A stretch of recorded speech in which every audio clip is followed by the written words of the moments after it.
Hello everyone, welcome back to my new mini blog.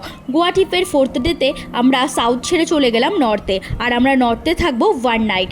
নর্থের যে হোটেলটাতে আমরা ছিলাম দেখো, সেটা কিন্তু খুবই সুন্দর ছিল। সেটা ছিল ফার্স্ট ফ্লোরে, যদিও লিফট ছিল না, সিঁড়ি করেই আমাদের উঠতে হয়েছিল। তাও হোটেলটা কিন্তু খুব দারুণ ছিল, আর এটা ছিল কিন্তু গভর্নমেন্টের। কিন্তু তাহলেও দেখো কি বড় ছিল হোটেলটা, মানে আমাদের দুজনের জন্য অনেকটা এনাফ। এখানে 4-5 জন হামেশাই থাকতে পারে। আর দেখো পুরো সি ফেসিং ছিল, এখান থেকে সিটা দেখা যায়। আর তারপরে দেখো বাথরুমটাও কিন্তু খুব সুন্দর ছিল।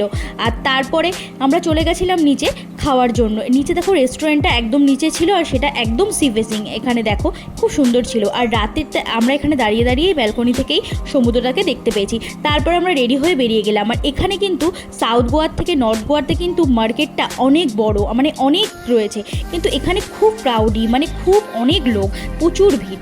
আর আমার ব্লগটা যদি ভালো লেগে থাকে প্লিজ লাইক, কমেন্ট, শেয়ার করতে ভুলো না।